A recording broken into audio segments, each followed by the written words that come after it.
Ya Kalau di ada sini temenmu yang nggak membuka video, marahin saja nggak apa-apa. Ancam dia. Silakan, nggak apa.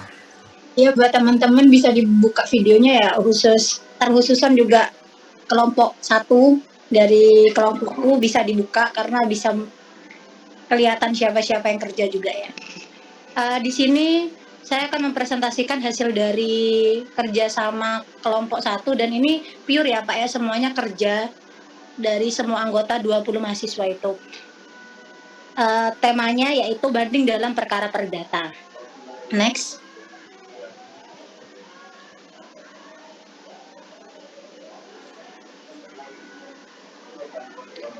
Ini nama anggotanya. Next.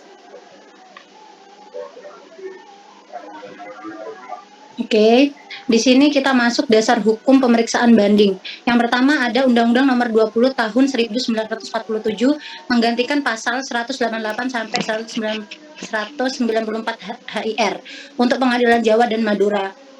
Yang kedua bab 4 buku ketiga pasal 199 sampai 205 RBG untuk luar Jawa dan Madura. Kalau HIR itu saya sedikit mengulas HIR itu sendiri, yaitu hukum acara dalam persidangan perdata maupun pidana yang berlaku di Pulau Jawa dan Madura. Sedangkan RBG itu hukum acara yang berlaku di persidangan perkara perdata maupun pidana di pengadilan di luar Jawa dan Madura. Sedangkan bila terjadi kekosongan hukum maka dipergunakan RV.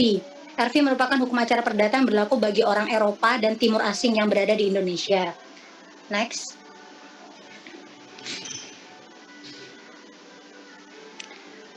Pengertian banding perkara perdata. Dalam hukum perdata, banding adalah salah satu jenis upaya hukum bagi terpidana meminta pada pengadilan yang lebih tinggi agar melakukan pemeriksaan ulang atas putusan pengadilan negeri, karena dianggap putusan tersebut jauh dari keadilan atau karena adanya kesalahan-kesalahan di dalam pengambilan keputusan.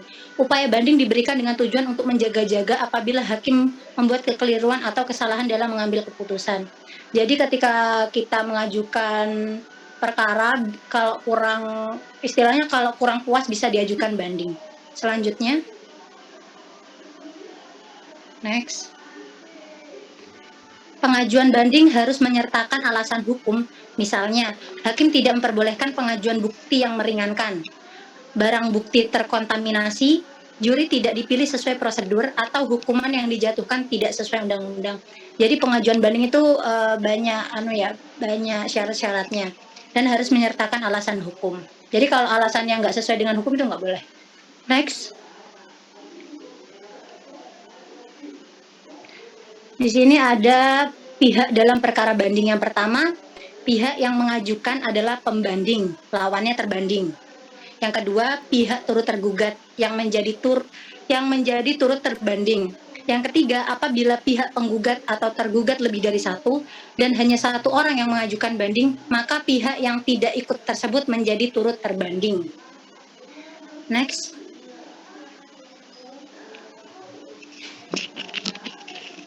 Tenggang waktu diatur dalam pasal 7 Undang-Undang Nomor 20 Tahun 1947 dan 199 RBG. Yang pertama, pihak yang hadir di persidangan dapat mengajukan banding paling lambat 14 hari sejak dibacakan putusan. Yang kedua, pihak yang tidak hadir dapat mengajukan upaya hukum banding paling lambat 14 hari sejak pemberitahuan putusan. Next.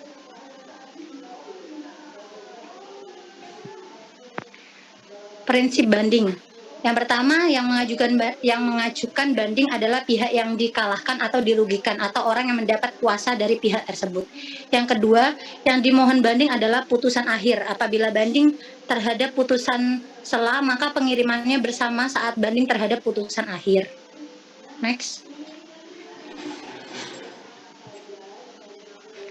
Perkara perdata yang tidak dapat diajukan banding.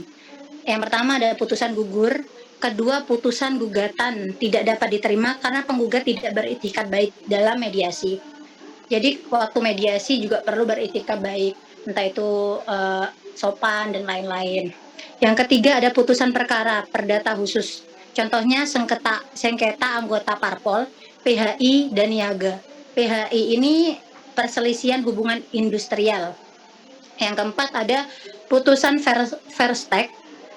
tergugat harus verzet dahulu. Putusan verstek itu merupakan putusan yang dijatuhkan oleh majelis hakim tanpa hadirnya tergugat dan tanpa alasan yang sah meskipun telah dipanggil secara resmi dan patuh.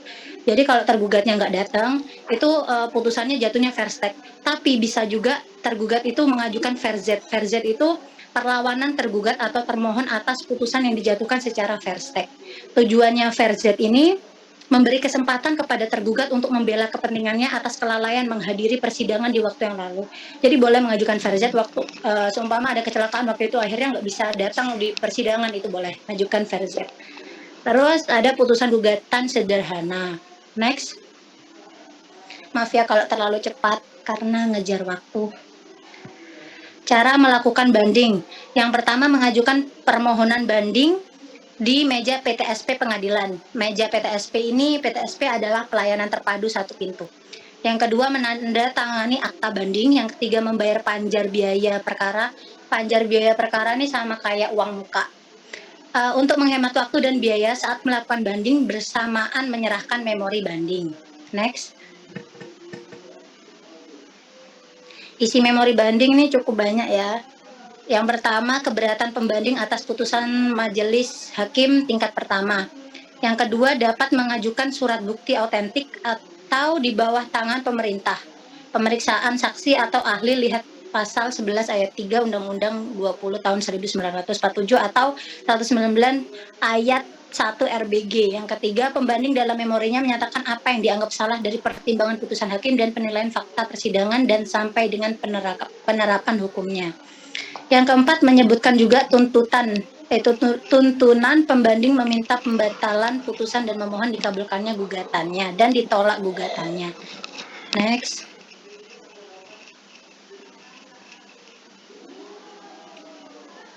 Memori banding. Memori banding adalah risalah atau tulisan yang memuat suatu penjelasan.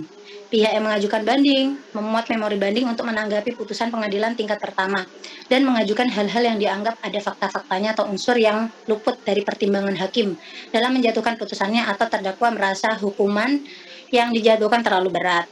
Dalam hal ini peranan memori banding yang didukung oleh data dan dikaitkan dengan abstrak hukum sangat menentukan untuk pertimbangan hakim banding dalam menjatuhkan putusan. Walaupun memori banding bukanlah suatu keharusan untuk diajukan oleh pihak yang mengajukan banding atas putusan pengadilan negeri, karena dalam tingkat banding hakim wajib untuk membaca kembali seluruh berkas perkara yang dimohonkan banding tersebut. Jadi memori banding ini tidak wajib. Next. Ini masih memori banding. Yang pertama, sifatnya tidak wajib. Diatur dalam pasal 11 ayat 3. Undang-Undang Nomor 20 1947 Pasal 199 ayat 1 RBG. Yang kedua, dapat diajukan bersama permohonan banding atau waktu lain sebelum pengadilan tinggi menyatakan putusan. Yang ketiga, jika diajukan bersama dengan permohonan banding, maka saat pemberitahuan banding sekalian penyerahan memori banding. Yang keempat, jika memori banding diserahkan lain waktu, maka diberitahukan juga kepada pihak terbanding dan atau turut terbanding. Jadi harus ada komunikasi kalau terlambat atau tidak tepat waktu. Next. Ini kurang 2 menit. Pemberitahuan banding yang pertama tidak diatur dalam undang-undang atau HIR. Namun MA memberikan tenggang waktu 7 hari harus sudah diberitahukan kepada terbanding oleh jurista pengadilan. Yang kedua, pemberitahuan bisa sekalian penyerahan memori banding. Yang ketiga, jika ada memori banding, terbanding punya hak untuk mengajukan kontra memori banding. Jadi ada kontranya juga memori banding itu. Next.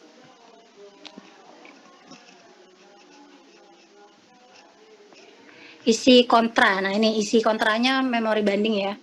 Yang pertama, berisi bantahan dari memori banding. Membahas syarat formil banding jika ditemukan cacat formil dalam memori banding. 3, berisi pernyataan terbanding yang setuju akan pertimbangan putusan hakim pada tingkat pertama dan menolak dalil yang terdapat dalam memori banding. 4, menguraikan pertimbangan kesalahan dari substansi memori banding dan menguatkan putusan hakim tingkat pertama dengan disertai dasar hukumnya. Yang kelima, jika ditemukan bukti tambahan dapat disampaikan di kontra memori banding. Yang keenam, membuat tuntutan untuk menolak banding serta menguatkan putusan hakim tingkat pertama. Jadi di sini isi kontra memori banding itu juga harus sesuai dengan dasar hukum. Jadi harus ada dasar-dasar hukum, nggak boleh ngasal. Yang selanjutnya, insik. adalah pemeriksaan oleh para pihak terhadap berkas yang akan dikirim ke pengadilan tinggi. Jangka waktu insik ini adalah 14 hari setelah adanya pemberitahuan dari pengadilan. Next. Kurang 1 slide dan kurang 1 menit. Catatan dalam banding. Yang pertama ada penggugat yang mengajukan banding, tidak boleh merubah pokok perkara atau sengketa. Yang kedua dalam perkara verstek yang tadi saya ulas sedikit ya. Penggugat mengajukan banding maka tergugat tidak memiliki hak untuk mengajukan verzet atau perlawanan tingkat pertama. Yang ketiga, tergugat boleh meminta pemeriksaan ulang di pengadilan tinggi. Ada dasar hukumnya itu pasal 8 Undang-Undang Nomor 20 Tahun 1947 200 RBG. Pasal 200 RBG. Next. Iya, dan itu sudah tepat 10 menit dan itu udah slide terakhir. Sekian, terima kasih. Mungkin teman-teman ada yang kurang paham atau kurang dimengerti bisa ditanyakan. Saya mau Terima bertanya. kasih Bu Gita. Sama-sama. Sebentar dulu. Siapa nih? Sayip ya. Tunggu sebentar. Dosen saya ambil alih dulu ya. Iya, Pak. Dosen ini. Sabar. Terima kasih Bu Gita atas Saya menjadi dosen. Pak, Tunggu saya. Tunggu. Saya paham kamu bernafsu ya. Tenang. Anda masih jauh. Tenang. Tunggu ya. Tunggu. Baik. Kayak Boma udah makan roti, udah makan kerupuk tadi kan, santuy dia. Santuy. Baik, siapa mau kelompok A atau B nih? Mau siapa duluan?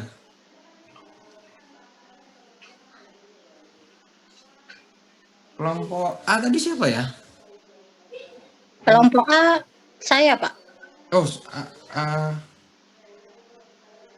bukannya Vanis Vivin, bukan? Itu kelas lain ya, Pak.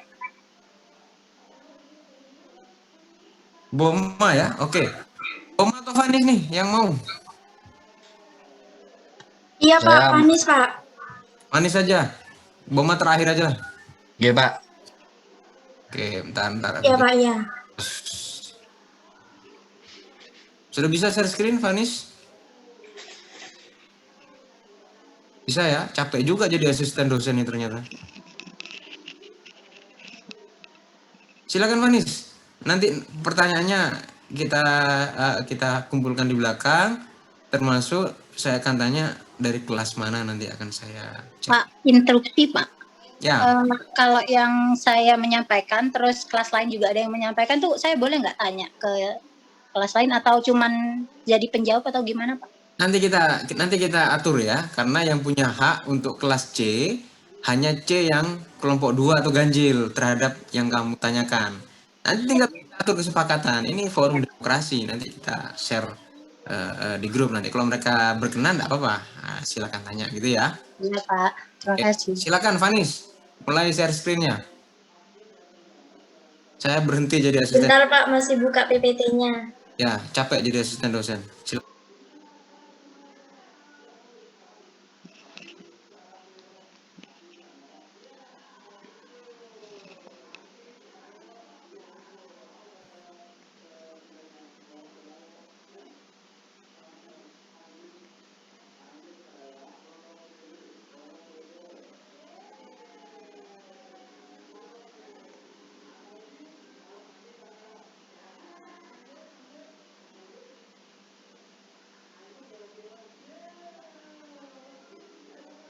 Sudah bisa dilihat PPT-nya? Belum bisa. Masih loading. Belum bisa. Gak bisa. Tolong.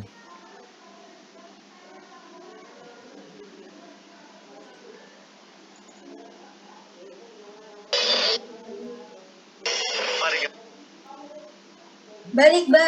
Sudah bisa. Sudah.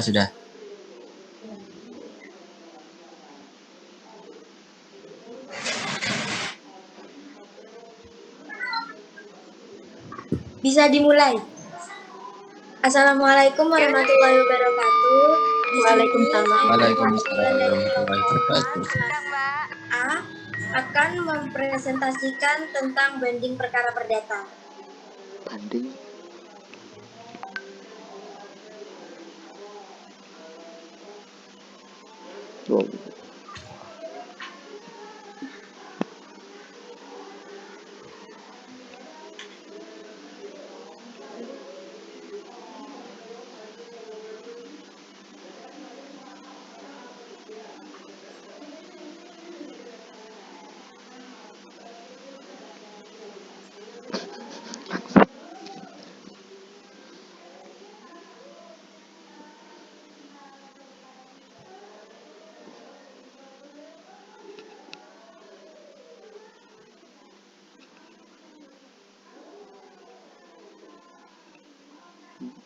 Banding sendiri artinya merupakan upaya hukum biasa yang diajukan oleh salah satu pihak yang tidak puas terhadap hasil keputusan kepada pengadilan tinggi dengan maksud untuk mengadakan pemeriksaan kembali. Pemeriksaan pada tingkat banding dilakukan terhadap fakta dan hukumnya disebut dengan istilah judek fakti.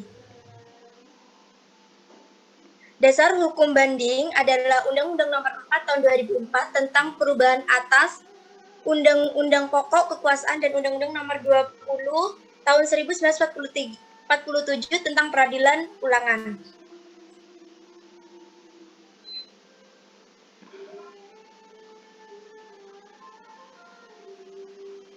Permohonan banding harus diajukan kepada panitera pengadilan negeri yang menjatuhkan putusan pasal 7 Undang-Undang Nomor 20 Tahun 1947. Urutan banding menurut pasal 21 Undang-Undang Nomor 4 Tahun 2004, Jo pasal 9 Undang-Undang Nomor 20 Tahun 1947 mencabut ketentuan pasal 188 sampai 194 HIR, yaitu 1.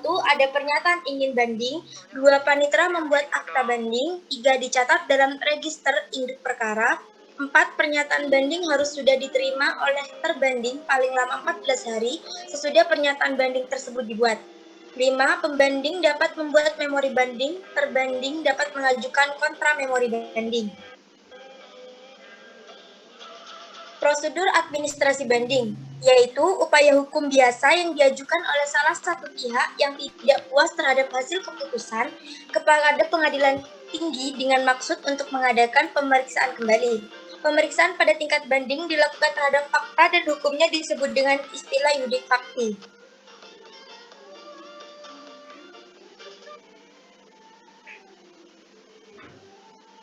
Prosedur administrasi banding yaitu bahwa permohonan banding harus disampaikan secara tertulis atau lisan oleh para pihak atau ahli warisnya atau wakilnya yang mendapat kuasa khusus untuk itu kepada panitera pengadilan dalam tenggang waktu 14 hari setelah putusan tersebut diucapkan. 2. Dalam hal permohonan banding tidak hadir pada waktu putusan diucapkan, maka tenggang waktu 14 hari dihitung setelah tanggal pemberitahuan putusan oleh jurisita kepada yang bersangkutan. 3. Pernyataan banding dilakukan di hadapan panitera pengadilan negeri dengan menandatangani akte pernyataan banding dan memuatnya dalam register banding. Panitera pengadilan negeri harus memberitahukan kepada kedua belah pihak untuk memeriksa berkas perkara sebelum berkas tersebut dikirimkan kepada pengadilan negeri.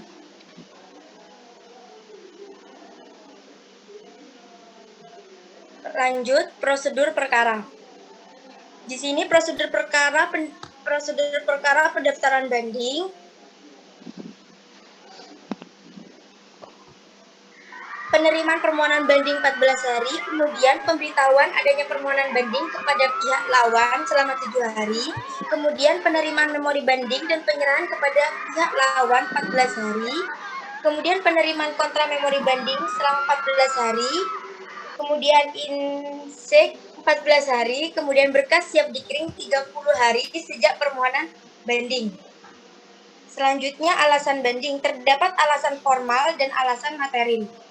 Alasan formal yaitu surat kuasa khusus tidak memenuhi syarat formal, ketidakkewenangan pengadilan negeri baik absolut maupun relatif. Kemudian surat gugatan absurd, libel atau tidak masuk akal, kemudian subjek tergugat tidak lengkap. Yang kedua alasan material, yaitu putusan pengadilan negeri harus dibatalkan karena didasarkan pada pertimbangan yang kurang lengkap. yaitu putusan pengadilan negeri salah penerapan hukum pembuktian, kemudian pengadilan negeri telah memutus melebihi dari tuntutan atau memutus hal-hal yang tidak dituntut. Kemudian putusan yang dapat dilakukan banding. Menurut pasal 9 ayat 1 Undang-Undang Nomor 20 Tahun 1947, pasal 201 ayat 1 RBG atau pasal 355 RV bahwa putusan pengadilan negeri yang dapat dibanding adalah putusan akhir. Menurut M. Yahya Harahap, bahwa bentuk atau jenis putusan akhir bermacam-macam, yaitu putusan akhir yang bersifat negatif dan putusan akhir yang bersifat positif, tergantung pada penyelesaian sengketa yang diperkarakan. Kemudian tata cara pemeriksaan banding. Pemeriksaan pada tingkat banding dilakukan oleh 3 orang hakim majelis. Pada tingkat banding dilakukan pemeriksaan ulang atas perkara tersebut, baik mengenai fakta maupun penerapan hukumnya. Proses acara pada tingkat banding dapat melakukan pemeriksaan tambahan terhadap perkara yang diajukan banding. Kemudian putusan tingkat banding. 1. Menyatakan permohonan banding tidak dapat diterima. 2. Menguatkan putusan pengadilan negeri. 3. Membatalkan putusan pengadilan negeri. 4. Memperbaiki putusan pengadilan negeri. Sekian dari kelompok A. Kurang lebihnya mohon maaf atas sengketa. Terima kasih. Bila ada yang ingin bertanya silakan. Assalamualaikum warahmatullahi wabarakatuh. Waalaikumsalam warahmatullahi. Waalaikumsalam.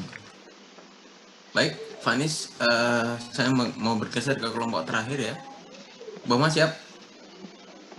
Siap, Pak. Silakan dosen Boma untuk mengambil mimbar dan silakan untuk mengatur mahasiswamu apakah mau dibuka videonya atau terserah kamu. Ya. Baik, ini slide-nya sudah terlihat, teman-teman? Iya, kelihatan. Oke, sudah. Baik, saya mulai. Assalamualaikum warahmatullahi wabarakatuh. Waalaikumsalam warahmatullahi wabarakatuh.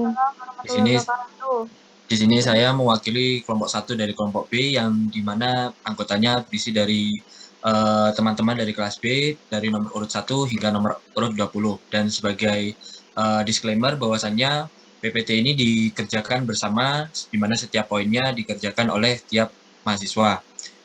Jadi pure merupakan garapan dari teman-teman semua. Baik, saya akan mulai pembahasan mengenai banding perkara perdata. Nah, jadi yang pertama adalah, pertama adalah pengertian tentang banding. Banding adalah upaya hukum yang dilakukan salah satu pihak dalam suatu perkara yang tidak menerima putusan dari pengadilan negeri. Lalu pengertian yang kedua adalah tentang pemeriksaan dua tingkat. Pemeriksaan dalam peradilan tingkat kedua atau banding yang mengulang pemeriksaan perkara yang telah diputus oleh pengadilan dalam peradilan tingkat pertama. Lalu pasal yang mengatur tentang adanya banding adalah sebelumnya adalah pasal 188 hingga 194 HIR. Lalu muncul Undang-Undang Nomor 20 tahun 1947 yang dimana mencabut beberapa ketentuan di pasal 188 hingga 194 HIR, yaitu yang pertama adalah tentang adanya pernyataan ingin banding.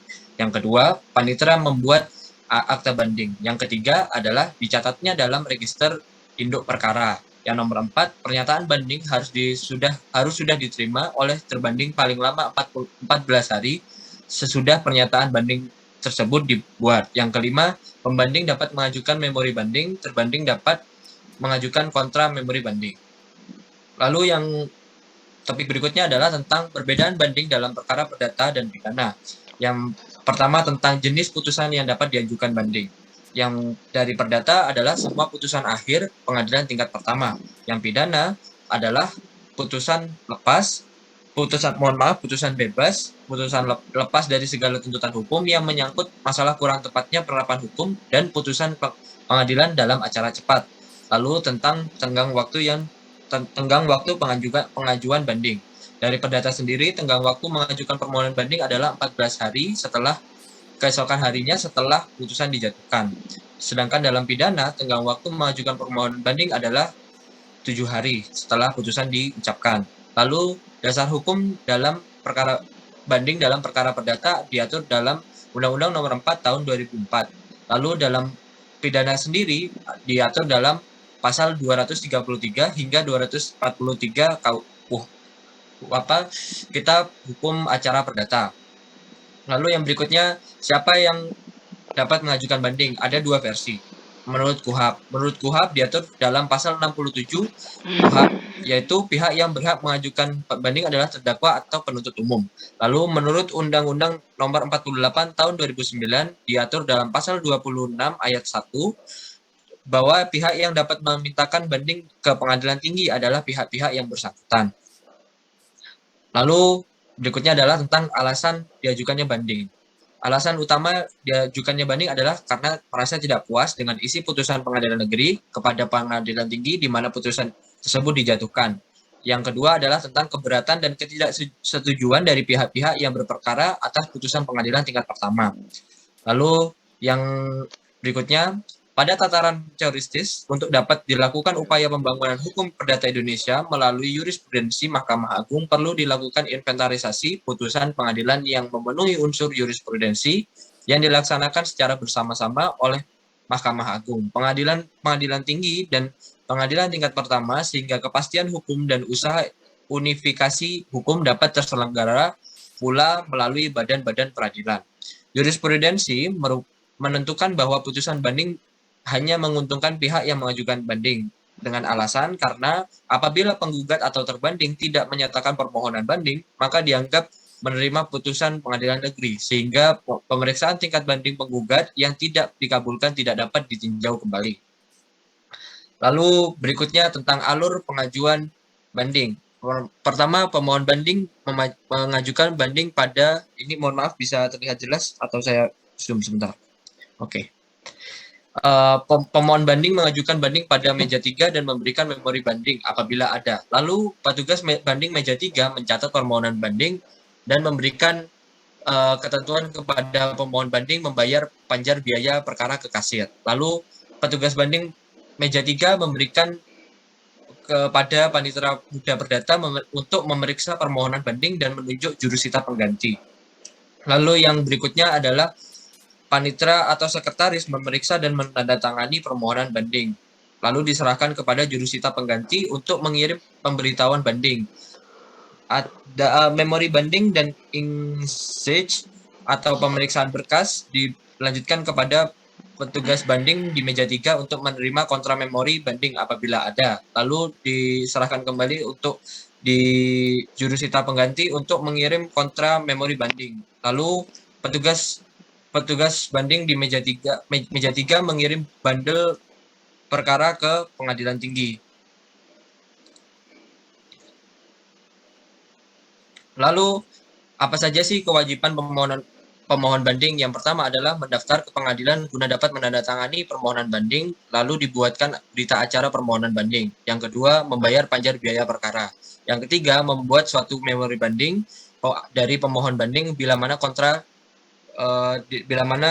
memori banding dari termohon banding. Lalu yang ke-10 terakhir tentang berapa lama jangka waktu pengajuan banding. Permohonan banding dapat diajukan dalam waktu 14 hari setelah putusan diucapkan atau setelah diberitahukan. Dalam hal putusan tersebut diucapkan di luar hadir. Apabila terlambat atau melampaui tenggang waktu tersebut, tetap dapat diterima dan dicatat dengan membawa surat keterangan panitera bahwasannya permohonan banding telah melewati batas waktu. Lalu permohonan banding dalam waktu 7 hari harus disampaikan kepada lawannya. Sekian dari saya. Apabila ada pertanyaan, silahkan diajukan. Terima kasih. Wassalamualaikum warahmatullahi wabarakatuh. Waalaikumsalam warahmatullahi wabarakatuh.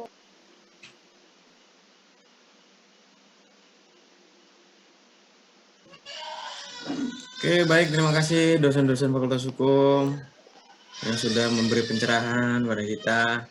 Baik, tadi sempat ada yang nanya, ada usul ya dari kita tadi, apa boleh selain kelompok begini saja untuk asas keadilan, first priority adalah kepada anggota kelompok. Misalnya nih, kelompok A, kelompoknya terdiri dari kelompok 1 dan kelompok 2. Maka first priority adalah kepada kelompok 2 untuk bertanya kepada kelompok 1 di grupnya masing-masing. Untuk satu pertanyaan. Nah, untuk pertanyaan kedua, itu kita bebaskan. Dia mau bertanya di kelompok yang mana. Saya ambil contoh. Misalnya Lailatul Amalia, kamu kelompok apa Lailatul? Saya kelompok 2, Pak.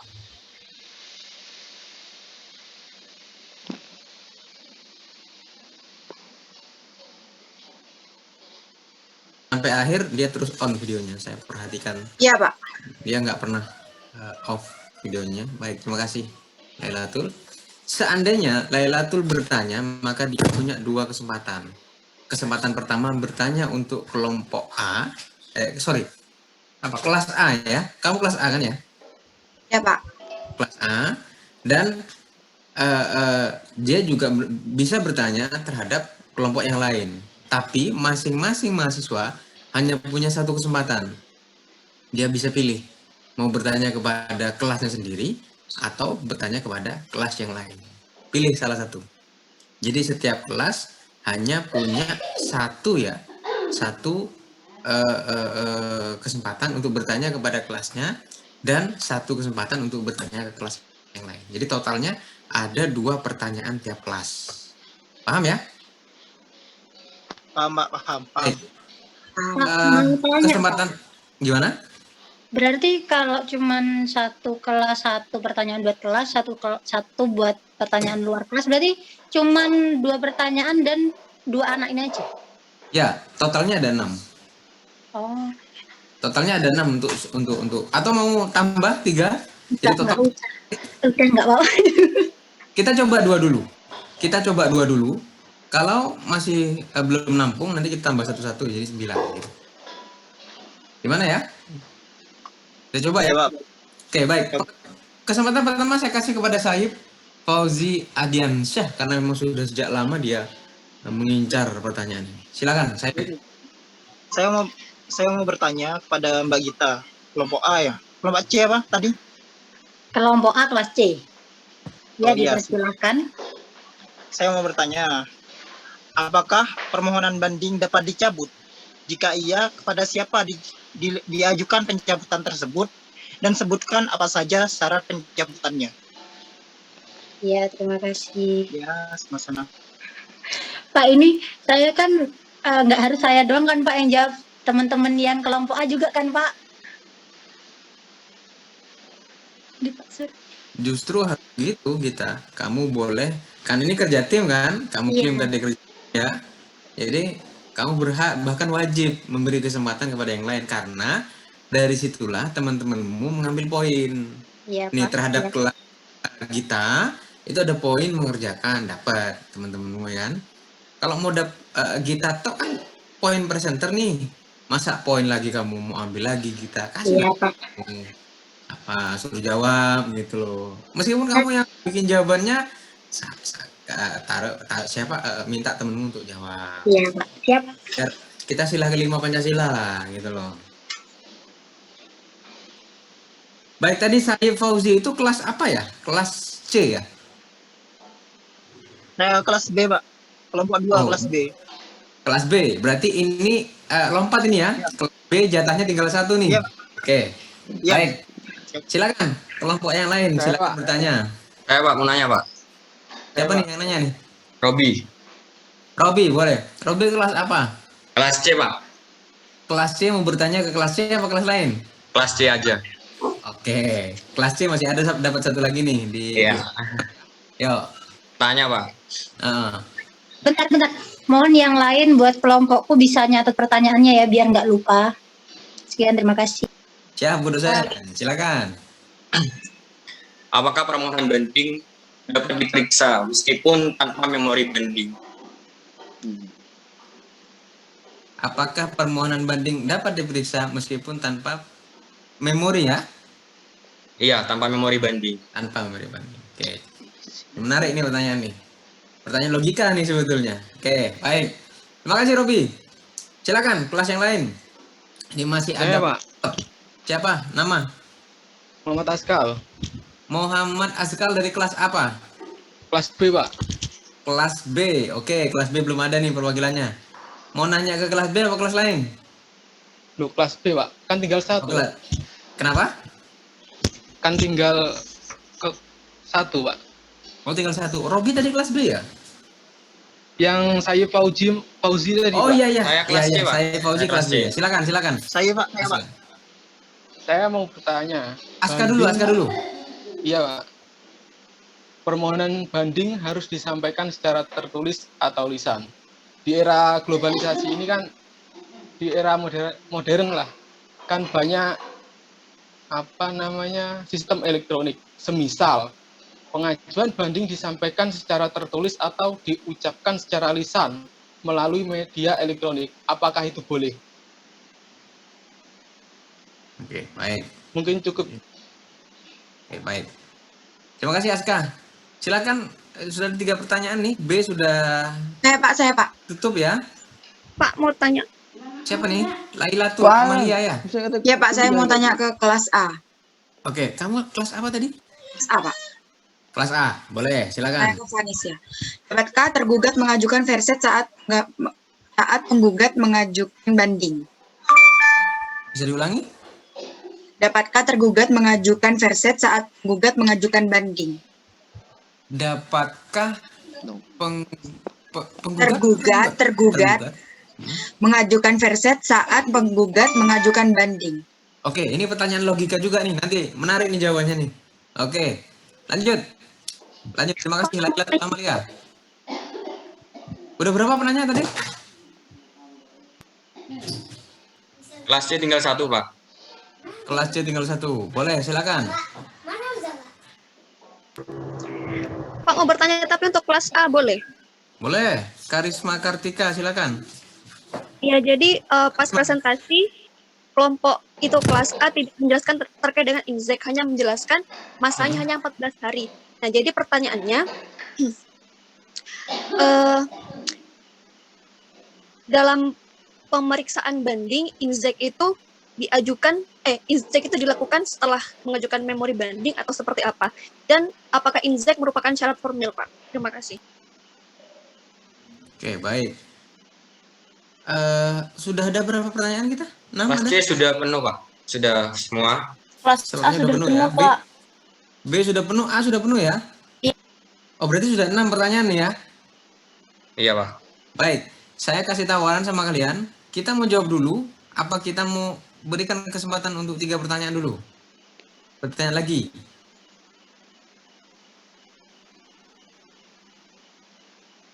Kita mau cukup ini aja pertanyaannya atau mau lanjut lagi pertanyaannya?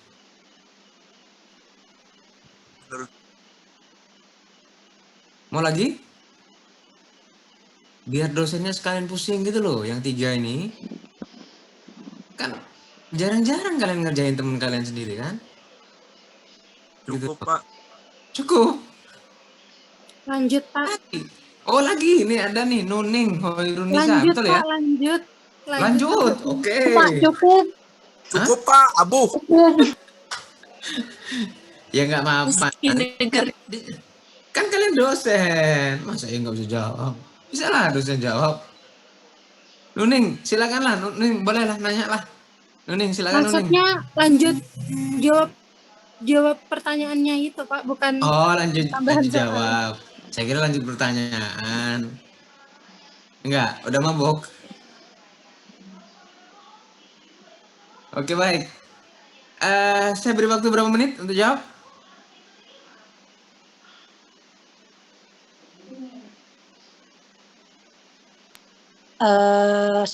Itu 10, jawab Pak. semua. Iya, Pak, 10. 10 menit ya. Oke, saya mute dulu sampai 19.40 deh ya. Ntar aku balik lagi 19.40 ya. Silakan berdiskusi. Boleh diskusi di room ini boleh. Enggak aku leave out. Enggak aku end meeting. Silakan diskusi. Tolong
ditanam oleh para petani lokal, jadi berasa banget enaknya.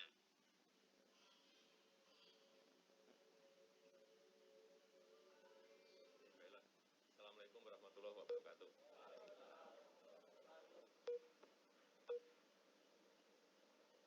Pagi hari ini saya senang bisa bertemu dengan Bapak-Bapak semuanya.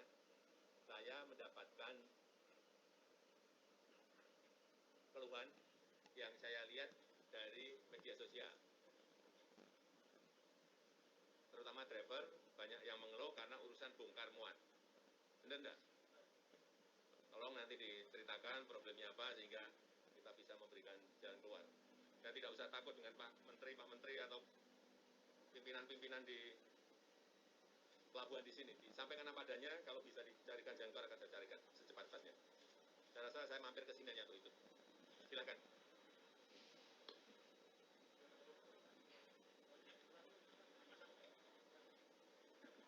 Karena saya tidak mau, tadi sudah dijelaskan mengenai dwelling time sudah turun. Kemudian yang kita inginkan juga kecepatan bongkar dan muat. Antriannya jelas, tidak ada pungutan. Sehingga driver mestinya merasa nyaman semuanya. Jangan sampai ada yang mengeluh karena banyaknya pungutan, itu yang mau saya kejar kalau ada. Ya, silakan. Nah, ketika terjadi kemacetan itu yang akibat dari proses bongkar muat di pelabuhan, kami juga mengalami tentang tindakan kriminalitas, Pak. Itu ketika macet. Nah, banyak sekali kawan-kawan itu hampir tiap hari sampai hari ini pun juga mengalami tentang tindakan kriminalitas. Ya, pada saat macet gitu, kawan-kawan ini diambillah barangnya. Kalau di Tanjung Priok ini sebutnya asmoro, Pak. Yang dia ketika macet itu ngambil barang dari kendaraan gitu secara diam-diam. Kemudian ada juga yang kalau dia terorganisir gitu preman-premannya di setiap daerah-daerah rawan gitu, dia naik ke atas mobil, Pak. Ini kan kontainer kan? Iya, kontainer betul. Bisa dibuka. Barangnya ngambilnya dari mana? Barang kendaraan, Pak, maksud saya. Oh, barang kendaraan. Kendaraannya. Kan dia ada ban setip, kadang aki, kadang juga handphone. Kalau dia berani naik ke mobil itu ditodong kita, Pak. Ditodong, kemudian diminta barang-barang kita, handphone, dompet, segala macam, uang jalan habis. Gitu. Nah, yang sering terjadi itu kawan-kawan dari luar kota gitu. Nah, tetapi yang dari ekspor impor, yang teman-teman yang bawa kontainer itu sebelum ini sekarang kami sudah ada ya wadah untuk penyambung silaturahminya, Pak. Kalau dulu itu kan sebelum kita ada wadahnya, teman-teman supir itu membangun suatu kayak komunitas begitu. Nah, itu dulu sesama supir kontainer aja itu saling musuhan, Pak. Tidak ada rasa kebersamaan gitu. Begitu keadaan macet, ada di depannya itu ada yang dinaikin mobilnya naik ke atas mobil gitu, bawa celurit apa nodong gitu. Itu nggak ada yang berani nolong, Pak. Padahal itu depan, belakang, samping, kanan itu kan kendaraan semua dan itu orang semua gitu. Ini Pak, saya tanya masalah yang berkaitan dengan tadi yang saya sampaikan pungutan. Ini ada yang menyampaikan pungutan di Fortune, di NPCT One, di Depo Twipa, benar enggak? Benar, Pak. Tadi mengenai tadi kata Bapak masalah di depo ya Pak ya, masalah pungli. Itu benar sekali Pak. Itu pungli itu begini Pak ceritanya. Meminta imbalan lah, kalau nggak dikasih sekarang diperlambat. Itu jabatan tadi benar itu kayak Fortune, Twipa, terus NBP, hampir semua depo rata-rata. Itu Pak. Yang sekarang itu saya perhatikan itu yang agak bersih. Cuma namanya depo Senkon sama depo Burinar agak bersih dikit. Lainnya hampir rata-rata ada pungli Pak. Punglinya itu siapa yang pungli? Dari karyawannya Pak. Ini contoh Pak, kita kan bawa kontainer nih, kosongan lah ataupun mau ngambil kosongan. Nah, kita laporan kan, diambil lah. Itu harus ada uang dikit, dia bilang boleh ya. Atau 5.000 paling apanya kadang-kadang 15.000, kadang 20.000 Pak. Itu kalau mau dikasih, masih dikerjakan. Cuma diperlambat. Alasannya, dulu yang ada duitnya, kata kasarnya begitu, dan coba mereka itu nggak mau ngomong Pak. Jadi begitu fungsinya Pak di dalam depo itu Pak. Nah terus tadi saya jelaskan lagi, masalah pranisme. Itu pranisme itu begini saudara, kayak macam kemarin, depo, macet. Itulah terjadi namanya pranisme itu. Kalau mungkin lancar, ini mungkin tidak ada Pak. Jadi ini kendala kita ini kemacetan aslinya Pak. Suatu seperti contoh kemarin mungkin Bapak dengar, udah di LPCT kan, kemacetan udah viral kan. Itu pada saat itu namanya premanisme itu auzubillah min dzalik. Ini terkait kemacetan yang benar tadi depo Fortune. Ini depo Fortune kalau di kelompok supir ini kategorinya depo laknat.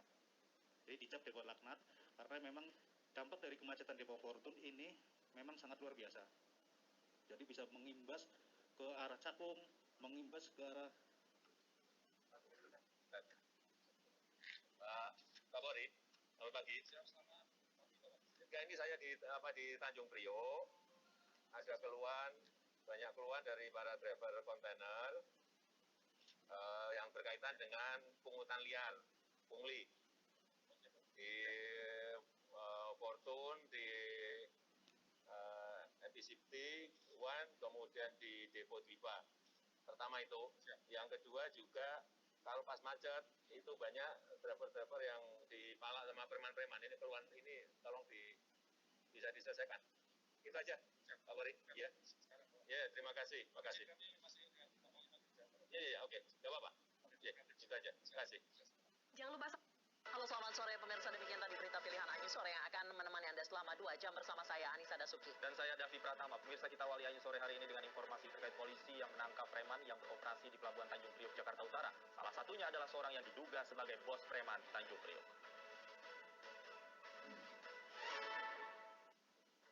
Proses penangkapan tersangka yang diduga sebagai bos preman yang selama ini meresahkan dalam proses bongkar muat di Pelabuhan Tanjung Priok, Jakarta Utara. Tersangka yang diduga sebagai bos preman ini bertugas sebagai supervisor di perusahaan alih daya atau outsourcing yang mempekerjakan operator RTG di Pelabuhan Tanjung Priok. Menurut polisi, modus tersangka adalah memerintahkan operator RTG untuk mendahului proses bongkar muat truk yang memberikan upeti. Pemberian pungli dilakukan dengan meletakkan uang di dalam kantong plastik atau botol air mineral. Sedangkan uang pungli yang diterima operator dari para supir truk bervariasi, mulai Rp5.000 hingga Rp20.000. Sebelumnya pelaku pungutan liar di kawasan Tanjung Priok, Jakarta Utara ini berhasil ditangkap polisi. 49 pelaku kini ditangkap dari beberapa pos yang ada di sepanjang jalan menuju Pelabuhan Tanjung Priok. Penangkapan ini dilakukan setelah Presiden Joko Widodo mendengarkan keluhan supir kontainer di Pelabuhan Tanjung Priok. Presiden pun langsung menelepon Kapolri Jenderal Listio Sigit Prabowo untuk menangkap pemalang. Pak Polri, selamat pagi. Ini saya di Tanjung Priok, ada banyak keluhan dari para driver kontainer yang berkaitan dengan pungutan liar, pungli. Polisi terus mengembangkan kasus premanisme di Tanjung Priok yang meresahkan dan memperlambat proses bongkar muat di pelabuhan tersebut. Tim Liputan iNews melaporkan.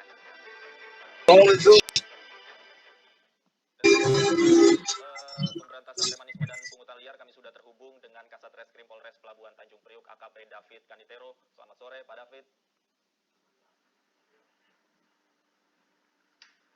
Selamat sore, Mas Davi. Baik, Pak David, sejauh ini seperti apa perkembangan kasus penangkapan bos pungli di Pelabuhan Tanjung Priok? Terima kasih, Mas Davi.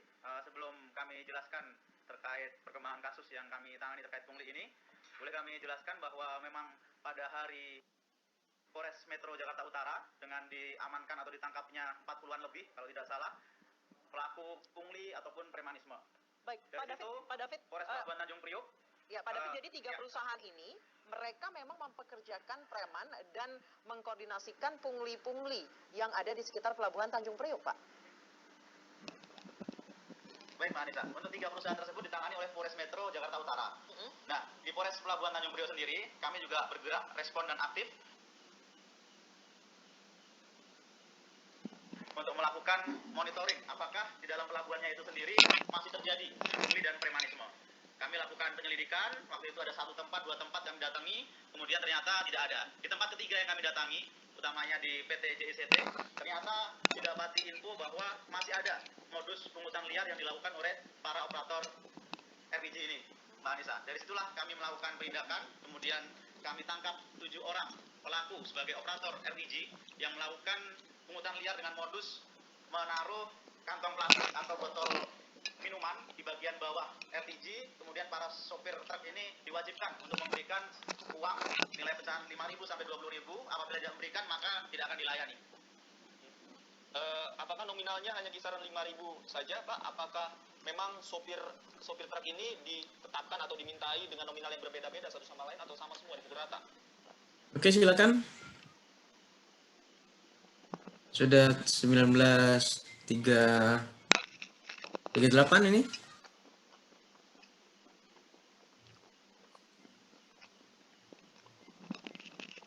Halo? Kelompok mana yang mau? Saya akan menjawab pertanyaan dari Dan ini kelompok apa? kelompok A dari kelas C. Kelompok A dari kelas C, silakan. Tadi kan pertanyaannya apakah perkara banding dapat dicabut dan apabila jika dapat dicabut kepada siapa diajukannya. Nah, perkara banding itu dapat dicabut sewaktu-waktu sebelum diputus oleh pengadilan tinggi. Nah, maka dari itu pencabutan perkara banding ini dapat diajukan kepada panitera pengadilan yang diketahui oleh ketua pengadilan negeri. Gitu ya. Ada tambahan dari anggota kelompoknya?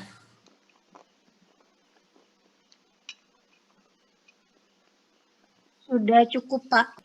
Oke. Pertanyaan untuk kelas C apa cuma satu itu aja ya? 2, Pak. Yang satunya dari kelas C sendiri dari M. Farobi. Itu akan disampaikan oleh Bayu Priyo. Oke, silakan. Kita nanti tolong direkap ya, yang presenter siapa, yang menjawab pertanyaan siapa ya nanti. Untuk pertanyaan dari kelas B, Pak, tadi, Pak. Ya, silakan, Mas Bayu. Silakan, Mas Bayu. Mantap. Baik, Pertanyaan Pak, dari kelas saya B akan tadi yang dijawab. menjawab pertanyaan dari Robi. Bentar, siapa nih yang ngomong nih? Bentar. Bayu, Pak. Bukan, sebelumnya Bayu ada yang ngomong. Sayip Pak, Sayip yang tadi ngomong. Sayip tadi Pak. Saya itu yang ya, ini ada Bayu mau jawab dulu nih. Bayu, silakan Bayu.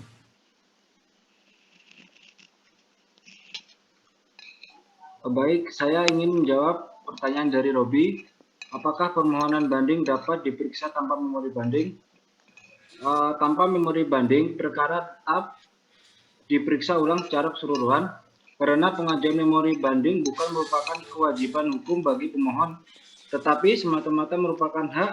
Berarti ada atau tidak ada memori banding, perkara tetap diperiksa ulang secara keseluruhan pada pemeriksaan banding. Sudah, Mas Bayu? Sudah. Baik, terima kasih Mas Bayu atas jawabannya. Saya lupa tadi membahas jawaban nomor 1. Apakah banding dapat dicabut? Betul. Kapanpun dapat dicabut, apalagi dalam perkara perdata, bahkan secara filosofi sampai putusan inkrah, bahkan mau eksekusi, masih dapat dimungkinkan perkara itu dapat dihentikan, baik dengan cara melakukan pencabutan perkara atau melakukan perdamaian di antara para pihak. Nah, mengenai teknisnya, jika memang baru saja dinyatakan dan belum sampai dikirim berkas perkara pengadilan tinggi, ya tinggal diselesaikan di kepaniteraan pengadilan negeri tersebut ya. Tapi kalau sudah sampai di pengadilan tinggi dan belum diputus, maka sesegera mungkin kepaniteraan pengadilan negeri Jember misalnya itu kemudian mengirimkan akta pencabutan perkara ke pengadilan tinggi untuk kemudian dibuatkanlah penetapan tentang pencabutan perkara tersebut. Jadi kurang lebihnya seperti itu. Mirip ya, sama seperti jawaban tadi. Sudah bagus jawabannya, betul.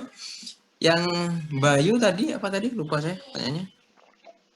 Memori ya. Dalam banding, memori bukan kewajiban. Ini pertanyaan logika. Jadi memori bukan syarat material dan bukan syarat formil. Artinya ketika ada pihak yang menyatakan banding, maka memori banding bukan menjadi kewajiban. Dia boleh kemudian membuat memori banding atau kontra memori banding. Cuman masalahnya begini.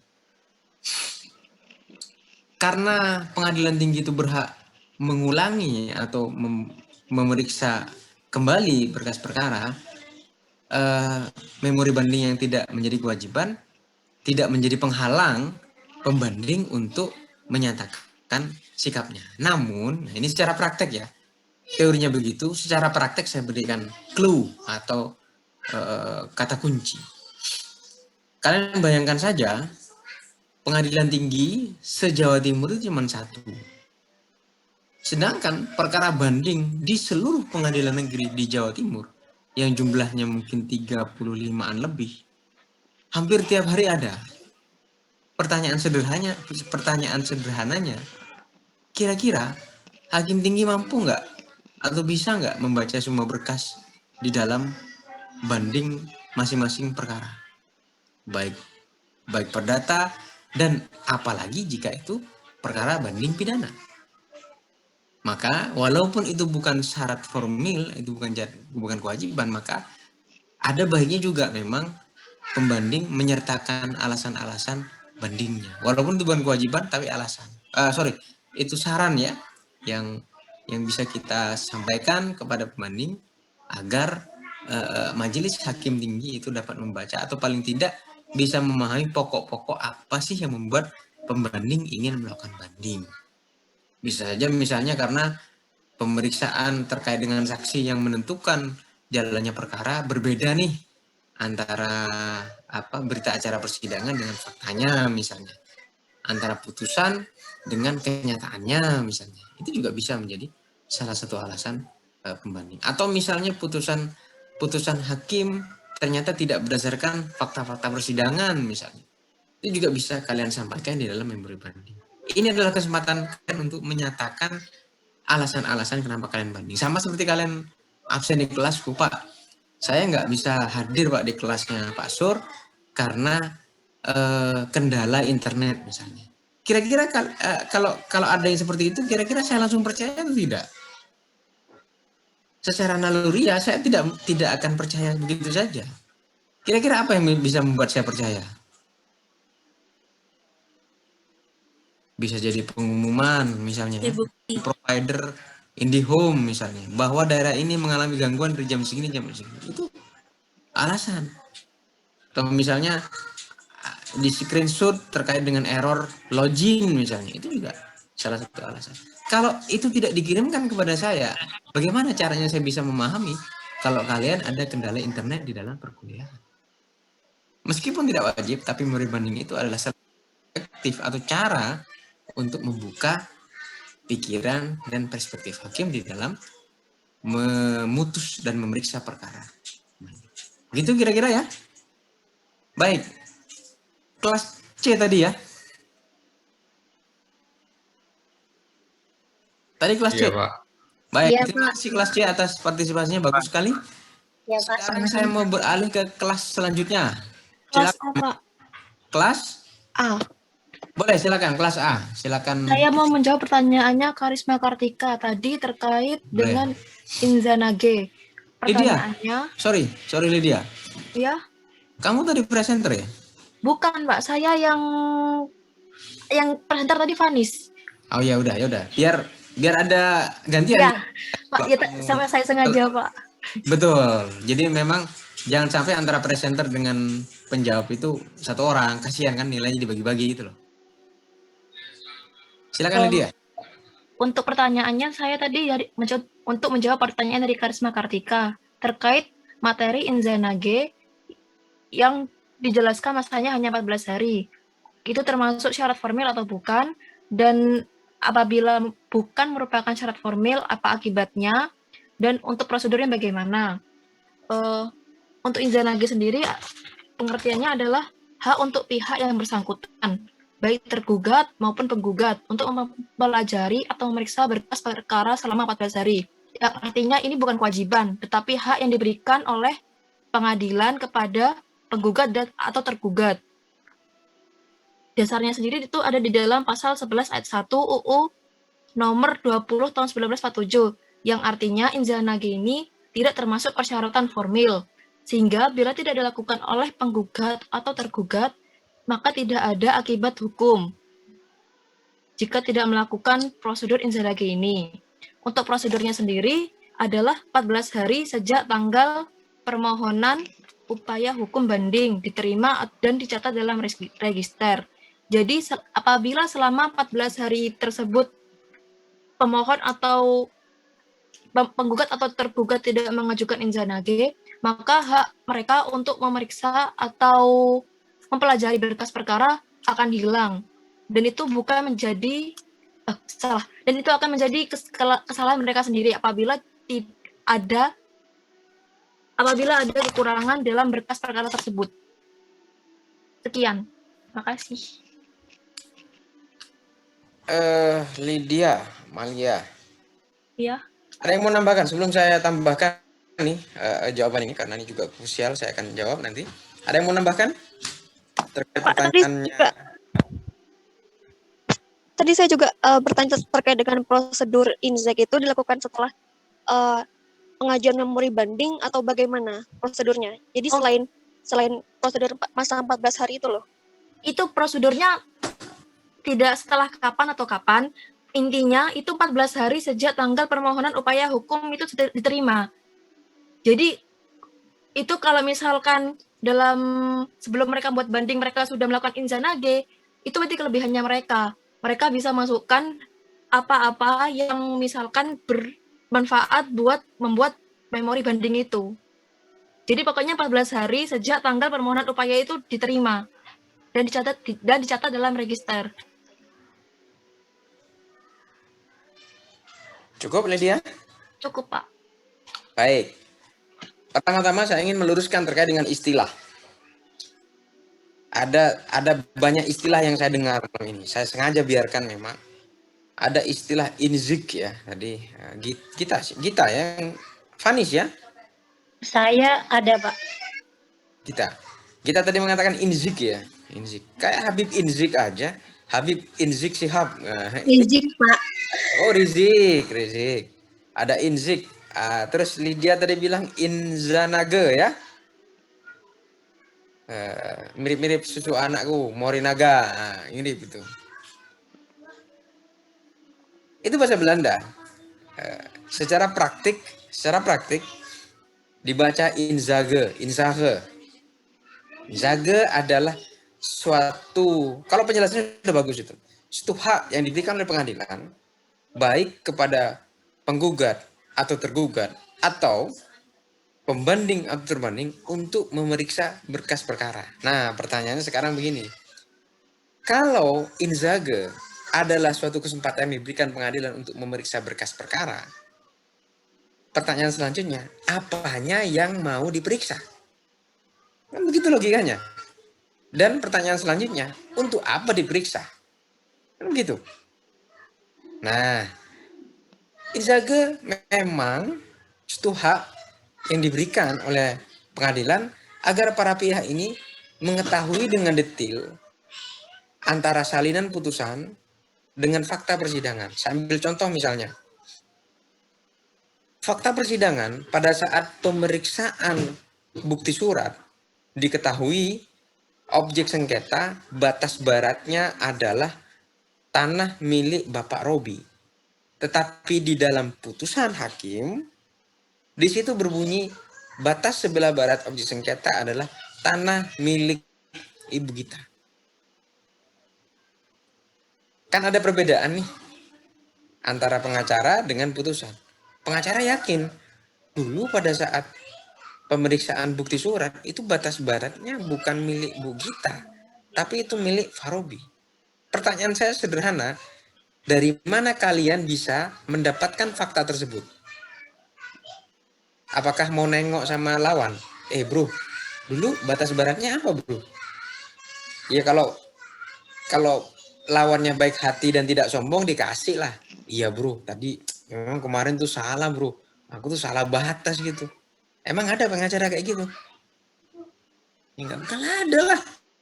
Bubarlah pengadilan kalau kayak gitu salam-salaman, maaf gitu. Nggak usah ada pengadilan lah. Di dalam suatu putusan, dalam suatu proses peradilan, bisa saja ada kekhilafan, ada keteledoran, ada salah penyebutan, ada salah penulisan, baik sengaja maupun tidak disengaja. Tidak disengaja, ya technical error, typo, salah ketik, yang ngetik ngantuk, yang ngetik dan macam-macam. Tapi kalau disengaja, ini bahaya. Berarti hakim berdiri di atas putusan yang apa? Yang salah, fondasinya salah. Kalau salah sih nggak apa-apa. Kalau rekayasa bagaimana? Putusan itu berdiri di atas rekayasa. Maka putusan tersebut dimintakan dibatalkan oleh pembanding yang merasa tidak puas. Pak, hakim tinggi, pada saat putusan ini di halaman ini dinyatakan batas baratnya punyanya Farobi. Padahal di dalam pemeriksaan persidangan, sebagaimana inzage berkas yang dilakukan pada tanggal ini, dinyatakan bahwa batas barat adalah milik kita. Dengan perbedaan batas tersebut, maka putusan hakim itu bisa berbeda karena menyebut objek sengketa yang berbeda. Itulah pentingnya inzage untuk memeriksa berkas apakah dugaan kita terkait dengan putusan hakim yang salah itu benar atau tidak. Begitu Karisma Kartika ya kira-kira. Inzage adalah suatu hak yang diberikan kepada para pihak. Pertanyaan selanjutnya adalah, ketika itu suatu hak, wajib dipakai, apa boleh dipakai? Kalau itu suatu hak, wajib dipakai, apa boleh dipakai? Boleh dipakai. Boleh kan dipakai. Para pihak boleh menggunakan, para pihak juga boleh tidak menggunakan. Tergantung para pihak. Sama seperti kita tadi menjawab ya. Siapa tadi menjawab? Kita atau Lydia? Itu hak. Boleh menjawab, boleh menggunakan, boleh tidak menggunakan. Jadi pentingnya inzage begitu ya Karisma.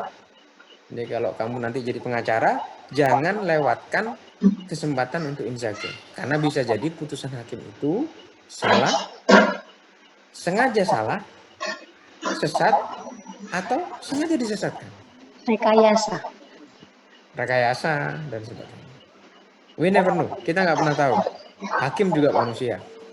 Dia punya hati yang mungkin terbolak-balik dengan kepentingan, dengan uang, dengan materi dan sebagainya. Hari ini dia bicara kebenaran, bisa jadi besok ya namanya juga manusia, hakim juga manusia. Punya rasa, punya karsa, punya keinginan, punya mobil Ferrari, ingin wisata ke Hong Kong, ingin punya istri seleb cantik kan, macam keinginannya macam-macam. Itu kira-kira ya Karisma Kartika. Itu adalah bantuan penjelasan saya terhadap pertanyaan. Terima kasih pertanyaannya dan jawabannya. Next. Dari kelas B, Pak. Kelas yang A sudah selesai semua.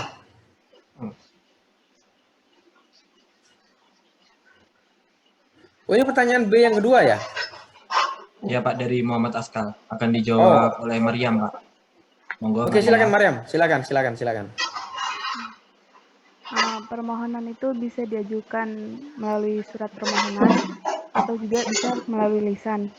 Karena pemohon itu buta huruf sesuai dengan pasal 120 HIR dan pasal 144 RBG.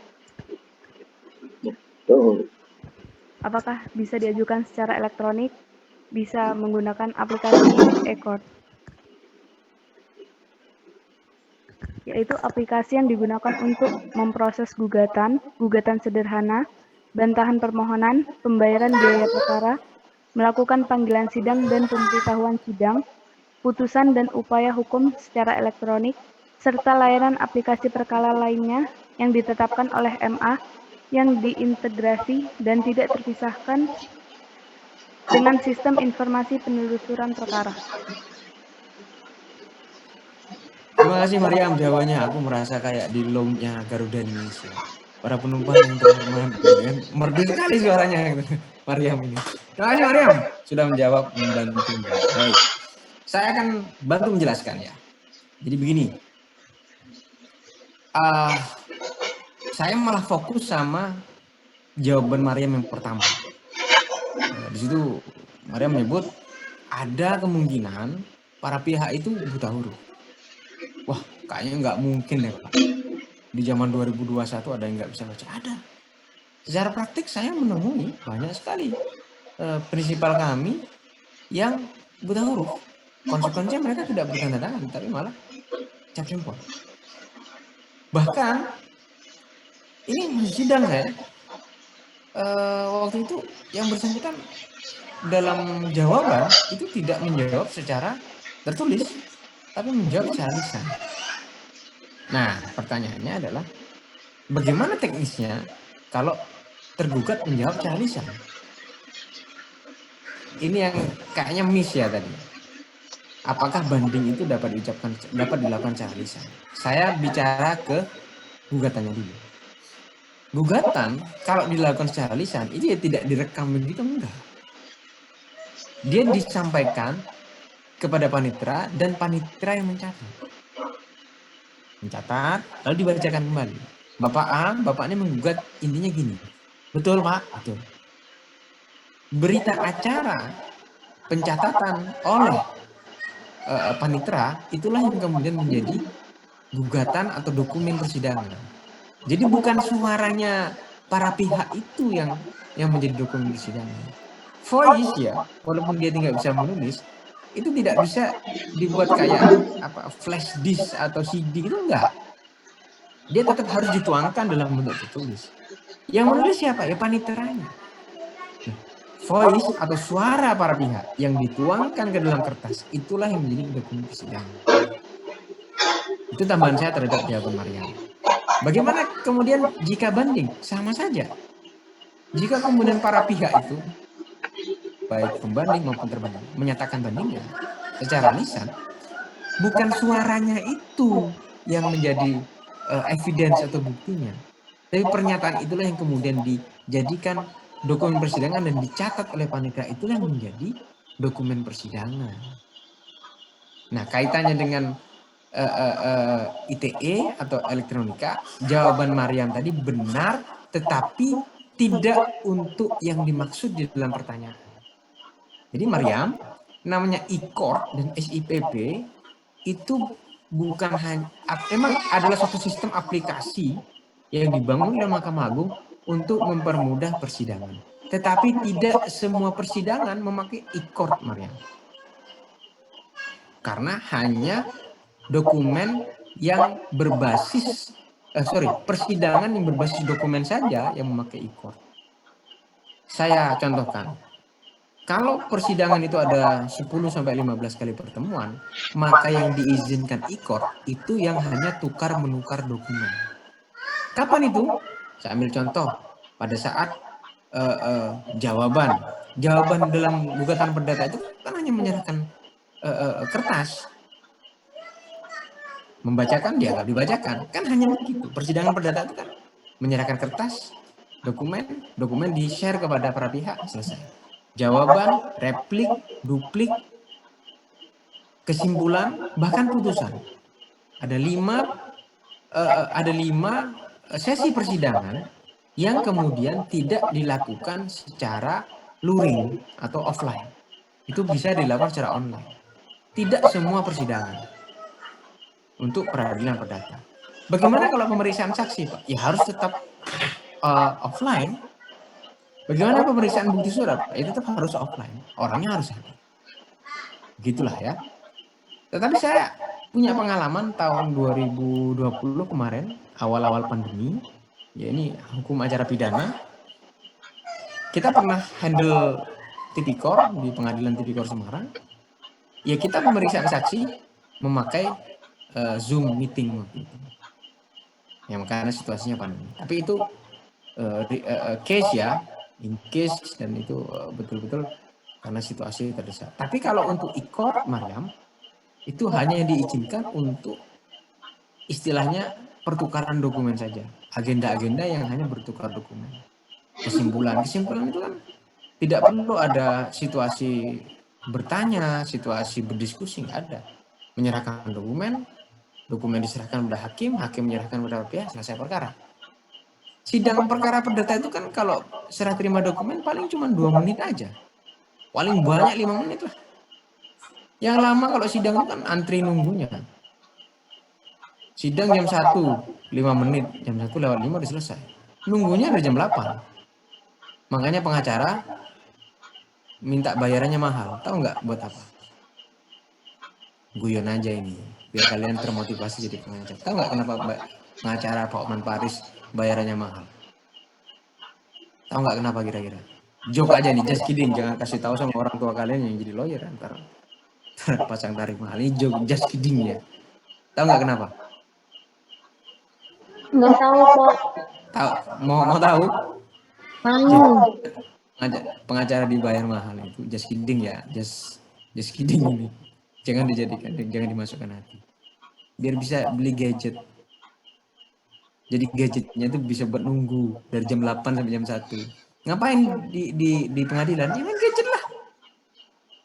Browsing, Facebook, Instagram, beli kota, ya enggak sih? Ya kalau dosennya masih muda-muda kayak Boma ya main PUBG lah. Atau main FF kan? Kalau aku masih main FIFA. Ya, kalau Boma nggak mau lah, pasti dia mau main FF. Kalau Maria mungkin ngaji lah ya, ngaji gitu kan. Nonton bukti. Ya Allah. Luar biasa. Jadi ini just kidding lah ya. Kenapa kemudian pengacara itu bayarannya mahal? Ya, suruh nungguin. Emang kalian sedang nungguin dari jam 8 sampai jam 1. Ngapain di pengadilan? Baca buku lah minimal ya kan. Atau baca hukum online, baca KUHP, data. Disitulah memang kenapa pengacara dibayar. Di samping memang karena profesinya ya. Karena memang pengacara dibayar mahal karena nunggunya lama. Baik, itu jawaban bantuan jawaban giliran saya terhadap pertanyaan teman-teman di era terhadap pertanyaan tentang pernyataan banding secara lisan. Terima kasih atas jawabannya Mariam. Silakan untuk yang pertanyaan lainnya.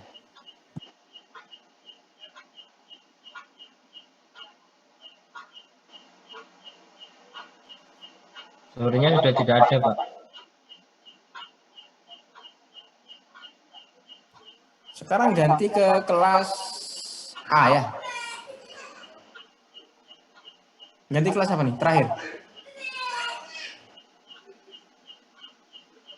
Kelas terakhir apa? Sudah semua, Pak. Tadi kan diawali C terus ke kelasnya Lydia, lalu ke kelasnya B, Pak. Oh, udah semua ya? Sudah, Pak. Oke, kalau gitu giliran aku yang nanya nih sama kalian ya, satu pertanyaan aja. Iya, biar ada kesan lah kalian kuliah sama aku itu biar diingat-ingat sepanjang hayat. Aku dikerjain terus sama Pak Sur di hukum acara perdata gitu loh. Jadi kalau kalian jadi lawyer itu adalah kenangan dari aku ya. Oke, tak kasih satu pertanyaan, bebas siapa yang mau jawab. Kalau putusan pengadilan negeri digelar atau di agenda putusan digelar tanggal 1 September 2020 dan pihak tergugat tidak hadir dan diberitahukan kepada tergugat tanggal 8 September 2020 tanggal berapa batas terakhir pernyataan banding?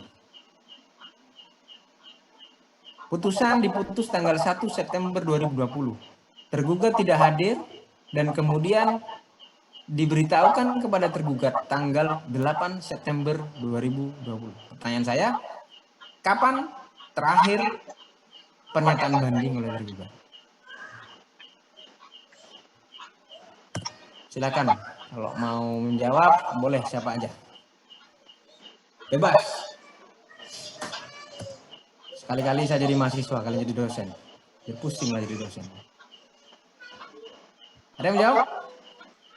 Maaf, Pak. Tadi pertanyaannya putus-putus, Pak, di laptop saya. Oke, baik. Kalau putusan tanggal 1 September 2020 dan tergugat tidak hadir. Wait, bentar. Aku kayaknya ada pertanyaan gini deh tadi.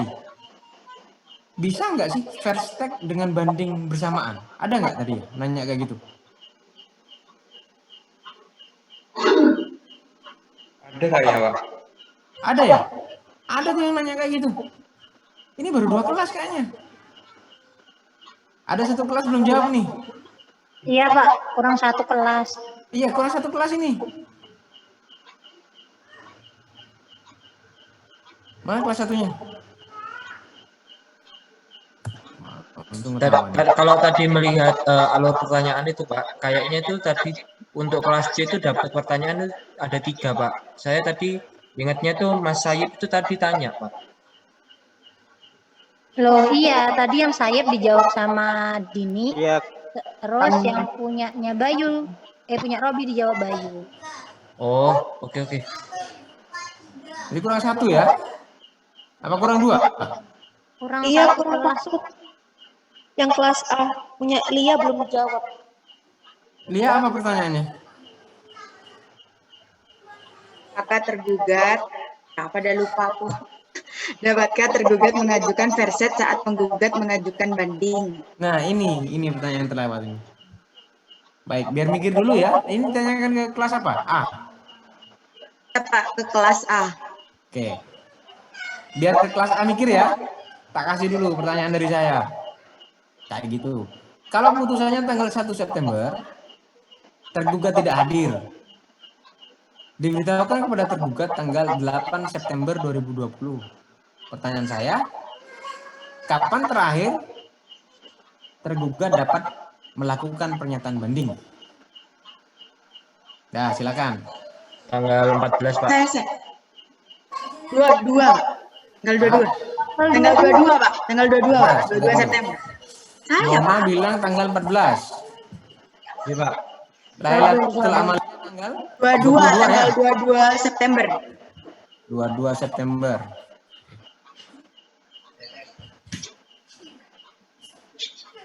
Dua September juga, Pak. Baik. Satu-satunya cuman Boman ya, yang 18. Berapa? 14, Pak. 14. Yang lain 14 tuh, Pak, atau 15 Boman? 14. Antara 14 15 ya, Pak. Baik. Tak simpen dulu ya. Saya mau lihat dulu jawaban yang tadi itu, yang pertanyaan Lailat. Ini penting nih pertanyaan ini. Ini bagus nih pertanyaan. Logis banget nih.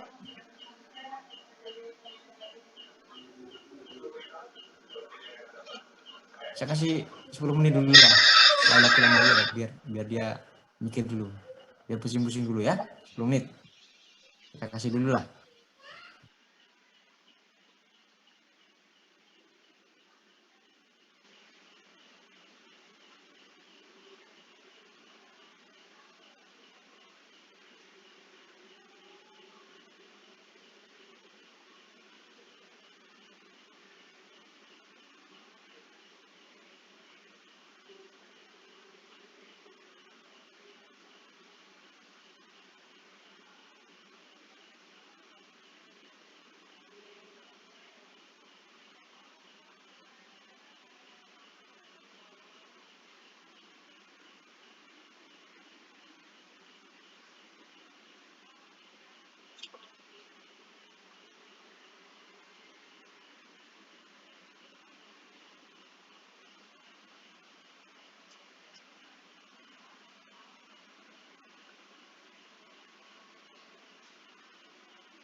Saya mau menjawab pertanyaannya Lailatul Amalia, Pak.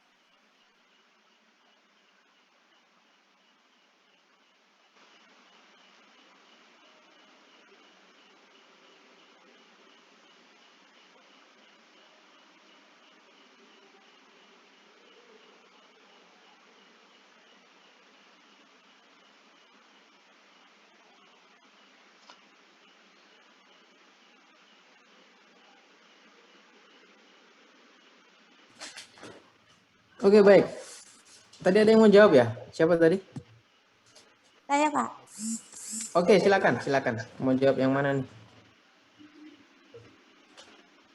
Jadi pertanyaannya itu, dapatkah tergugat mengajukan verset saat penggugat mengajukan banding?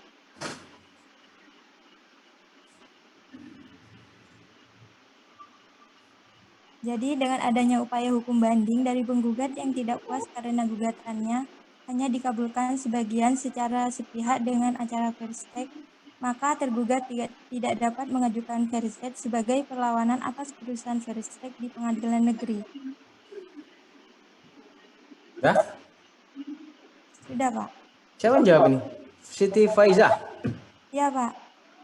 Siti Faiza, kamu fast respon karena kamu menjawab lewat hukum online, betul ya? Gak apa-apa Siti Faiza. Iya, Pak.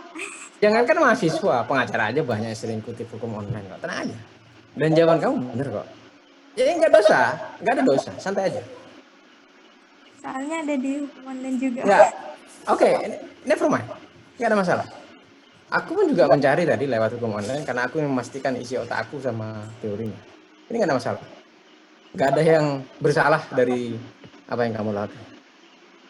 Hanya saja aku akan perkuat dan pertegas. Begini, ya kamu kutip itu kan ujungnya. Hukum online tadi menjelaskan. Yang menjawab pertanyaan kamu itu kan namanya Pak Albert Aris SHMH dari kantor Albert Aris and Partner. Kan?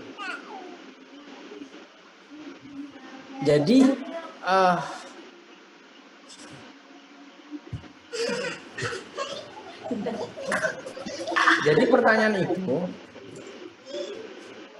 sebenarnya kita harus bedah dari sisi logika.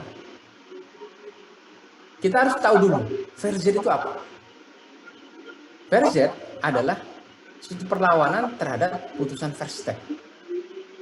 Sebelum kita tahu apa itu verzet, maka kita harus tahu dan bisa mengetahui apa putusan verstek. Nah, dari situ baru kita mulai menggunakan rasio dan logika kita. Verstek adalah putusan tanpa kehadiran tergugat. Pada saat pertemuan saya lupa ya, antara 7 atau 8, saya pernah menjelaskan kepada kalian, apa sih putusan verstek itu? Putusan verstek adalah putusan tanpa kehadiran tergugat dalam kualifikasi tertentu. Misalnya, tergugat tidak berada di kediaman atau pada saat jurusita pengadilan negeri memberikan gugatan, tergugat itu tidak menerima relasi panggilan sidang sampai lebih dari 3 kali. Apa yang kira-kira menyebabkan tergugat tidak ada? Banyak sekali contohnya. Bisa jadi karena yang bersangkutan memang sudah tidak ada lagi, meninggal dunia dan tidak punya kerabat misalnya. Atau dia pindah dan tidak memberitahukan kepindahan tersebut kepada sistem admin duk. Dia nggak lapor ke RT, dia nggak lapor ke RW, dan dia nggak lapor ke kelurahan. Atau ada juga kemungkinan yang ketiga, dia misalnya kabur. Jadi alamat administrasi kependudukannya adalah jalan X, Kabupaten Y, faktanya dia tidak di situ. Atau dia orang kaya ke Atta Halilintar, dia punya banyak rumah, rumahnya 10, yang menjadi alamat postal addressnya adalah di rumah nomor 1. Padahal dia sering tinggal di rumah nomor 10 karena saking banyaknya rumah dia, rumah yang nomor 1 sampai numpuk suratnya, nggak pernah dicek. Dan kebetulan rumah-rumah tersebut tersebar di seantero Jember, 1 di Pakrang, 2 di Kaliwates, 3 di Rambi Puji, 4 di Panti, 5 di Puger, 6 di Ambulu, 7 di Sumber Jambe, 8 di mana? Mayang misalnya. Rumahnya nggak tahu dia. Banyak sekali. Atau faktor keempat, dia bisa jadi sedang berkelana, berkeliling Indonesia dan keliling dunia misalnya. Mungkin. Sehingga tidak ada yang mengetahui bahwa dia mendapat relasi penggugat. Nah, ketika dia mendapatkan gugatan perdata dan putusannya tidak dihadiri oleh tergugat, maka kualifikasinya adalah verstek, putusan tanpa kehadiran tergugat. Pertanyaannya sekarang adalah, si orang tersebut yang mendapat putusan verstek kan punya dua opsi, mengajukan banding atau verzet, perlawanan terhadap putusan tersebut. Pertanyaannya Lailatul, kemudian boleh nggak Pak tergugat menggunakan dua hak tersebut bersamaan? Apakah boleh dia menggunakan verzet sekaligus juga menggunakan hak bandingnya? Saya akan balik nanya sama kalian. Kalau kalian minum es teh sama teh panas dalam waktu yang bersamaan, kira-kira bisa atau enggak? Tidak bisa, Pak. Sensasi yang muncul di lidah kalian apa? Panas dingin, Pak. Panas dingin. Greges. Panas dingin nih, kayak Lucinta Luna ya? Meriang, Wak. Panas dingin nggak jelas ya? Panas enggak, dingin enggak ya? Kayak Lucinta Luna aja yang tiba-tiba hamil kan? Itu suatu keajaiban dunia nomor 9 kayaknya. Lucinta Luna hamil. Jadi, kalau kita bicara tentang verzet terhadap verstek, berarti kan kita bicara tentang tata cara pemanggilan. Kita kan appeal atau protes sama pengadilan. Pengadilan Jember, lu gimana sih? Gua kan ada di Jember, lu kirim kemana tuh surat panggilan? Gua sehat walafiat, lu kirim kemana tuh surat panggilan? Kok gua tiba-tiba gugatannya dikalahkan? Lu bener gak sih kirim surat? Verzet terhadap putusan verstek adalah seperti itu. Kita appeal kepada pengadilan terhadap caranya dia memanggil kita. Kita belum masuk pokok perkara. Kita belum bicara tentang apa materi putusan tersebut. Tapi kita bicara tentang gimana ceritanya. Bagaimana cerita kok bisa-bisanya pengadilan negeri mengirimkan relas panggilan kepada alamat yang salah. Itu adalah intisari dari perlawanan atau verzet terhadap putusan verstek. Sekarang saya beralih ke yang satu lagi yang namanya banding. Banding dibahas nih sama kalian, banding adalah ini, banding adalah itu. Intinya, banding adalah suatu protes juga kepada pengadilan tinggi, kepada hakim tinggi, terhadap apa? Terhadap putusan yang telah memeriksa pokok perkara. Apa yang diperiksa pokok perkaranya? Apakah dia berhak atau tidak? Apakah dia kontestasi atau tidak? Apakah dia melakukan perbuatan melawan hukum atau tidak? Kalau kita melakukan banding, pertanyaannya adalah, apakah kita mengakui terhadap proses formil persidangannya? Jawabannya adalah iya.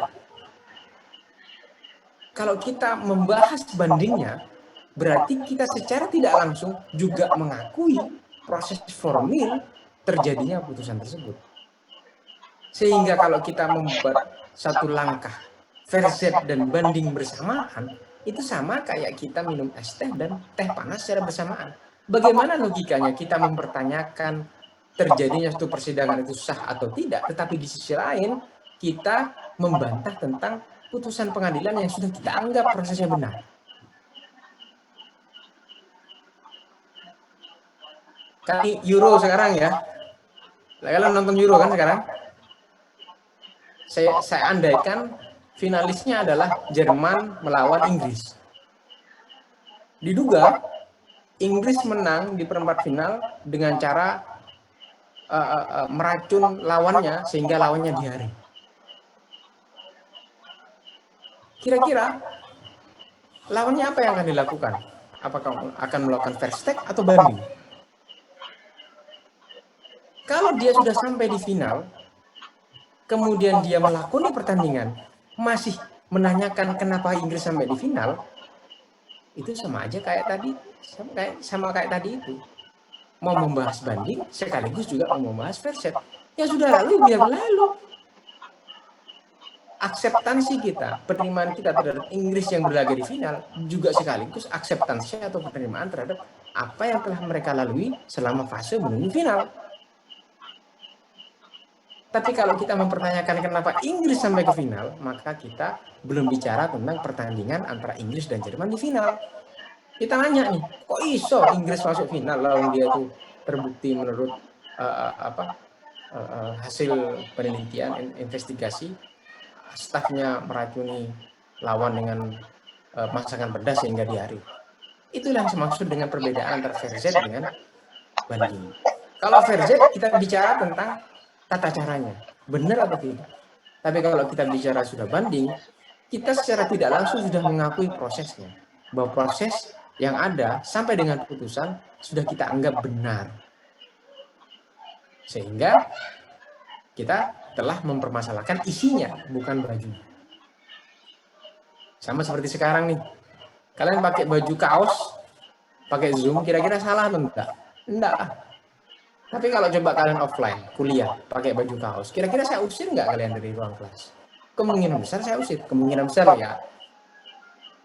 Ada kemungkinan saya usir. Tapi hak kalian untuk tetap kuliah ada kan? Ada, karena kalian sudah bayar SPP, sudah KRS. Jadi, yang saya permasalahkan dari kalian itu aspek formilnya. Kenapa kuliah memakai kaos? Tapi kalau hak kalian untuk ikut kuliah ya ada. Itu yang tidak saya permasalahkan. Jadi tidak mungkin rasanya saya mempermasalahkan kaosnya sekaligus juga mempermasalahkan keikutsertaan kalian di dalam pelajaran di dalam satu waktu yang bersamaan. Itu harus dipilih.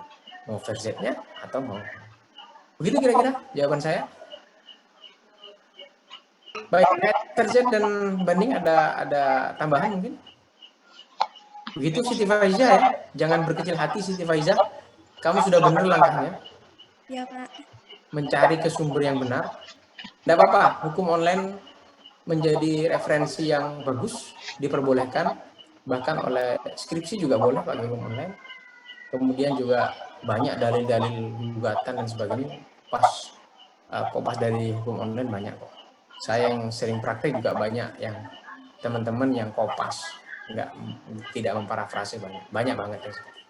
Tapi kalian kalau dapat berita dari hukum online jangan dikopas ya.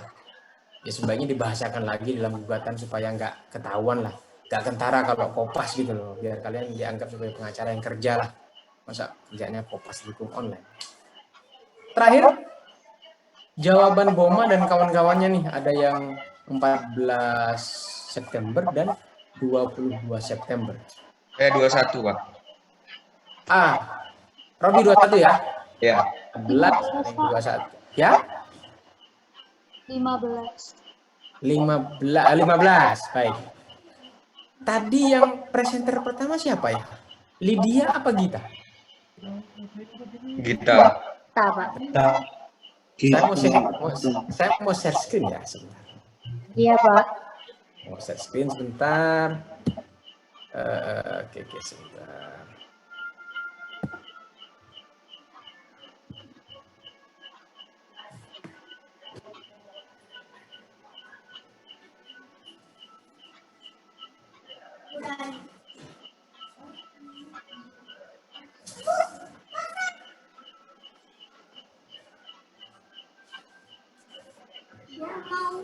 Oh yang itu masih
Crash, I gave you an drink. Why can't I don't drink alcohol? Oh, I understand. For you, vodka is not alcohol. For you, vodka is like oxygen. I don't drink alcohol. No. Vodka. You don't like Russia. I like Russia, but it's just stupid drink that all Russians love to drink vodka. Okay, alright. There was a debate. Yes, please. What do you think? Vodka.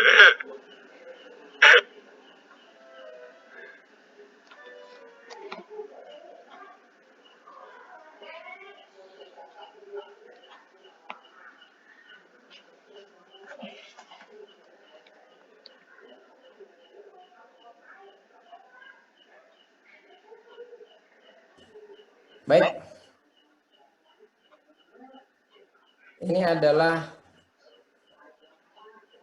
tenggat waktu pernyataan banding ya. Tadi gimana? Tergugat tidak hadir ya? Iya Pak, tidak hadir. Tapi bukan first take, tapi tergugatnya tidak hadir pada saat putusan. Jadi bukan first take. Pada saat pemeriksaan dia hadir. Hanya saja putusannya tidak dihadiri oleh tergugat. Biasanya kadang-kadang begitu, kan udah tahu ditolak, hadir biasa. Ada yang seperti itu.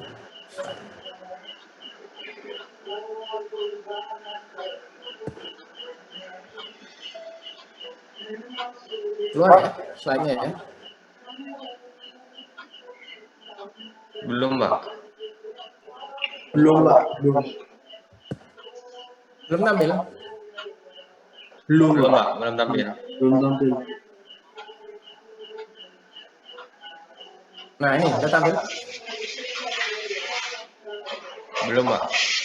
Masih belum. Baik.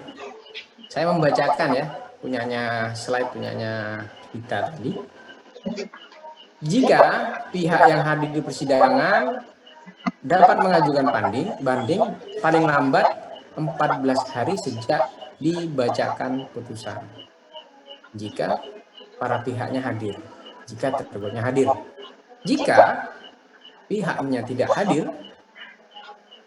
jika tergugat tidak hadir, maka dapat mengajukan upaya hukum banding paling lambat 14 hari sejak pemberitahuan putusan.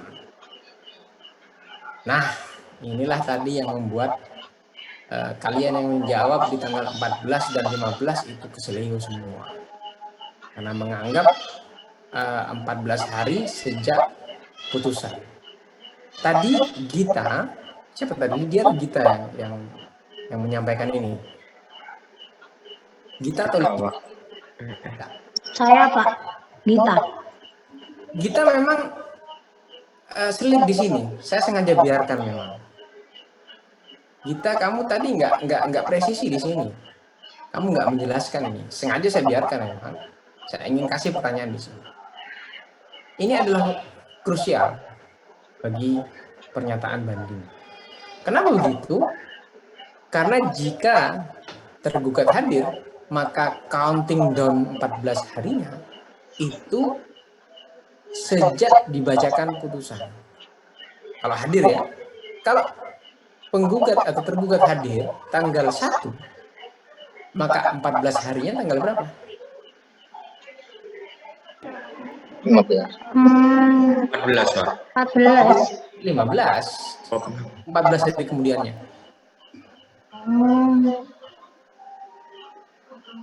Tanggal terakhir menyatakannya adalah 15. Karena dibacakan putusannya tanggal 1, 14 hari kemudiannya kan 14 tambah 1 gitu kan. Nah, kalau dia tidak hadir, bagaimana caranya menghitung 14-nya? Itu yang saya maksudkan dengan tipuan ilusi ya. Kadang-kadang dosen memang sengaja membuat pertanyaan-pertanyaan yang aneh, yang susah, supaya kalian tertipu. Dosen memang suka bikin pertanyaan tipuan. Kalau diberitahukan tanggal 8, dan diterima oleh diberitahukan ya oleh pengadilan tanggal 8, maka 14 hari countingnya bukan dari tanggal 1 tapi dari tanggal 8 tambah 14 berarti 22 ya. Pada tanggal 22 itu dia terakhir batas menyatakan banding. Tetapi secara praktek 14 hari itu kan 14 hari kalender. Bisa jadi hari ke-14 itu bersamaan dengan hari Minggu dan Sabtu. Maka secara praktek kalau hari ke-14 itu adalah hari Minggu dan Sabtu, maka bukan ditarik ke hari setelahnya. Maka kita harus menyatakan bandingnya pada saat hari aktifnya atau pada hari Jumatnya. Karena kalau kita mengajukan di hari Seninnya, kita sudah lewat masa bandingnya, masa menyatakan. Karena kalau menyatakan itu kita belum setor dokumen apapun, hanya menyatakan apakah bandingnya atau tidak. Menghadap ke PTSP dan meminta kepada PTSP untuk dipertemukan dengan panitera muda perdata dan membuat suatu pernyataan banding terhadap perkara tertentu dan dinyatakan di dalam suatu akta pernyataan banding. Ada kertas. Tanggal segini telah menghadap kepada saya dalam perkara ini bahwa yang bersangkutan selaku kuasa hukum melakukan pernyataan. Begitu ya kira-kira? Jadi berarti hitungnya itu dimulai tanggal 9 ya Pak, bukan dari 8 ya? Iya. 14 sejak ya.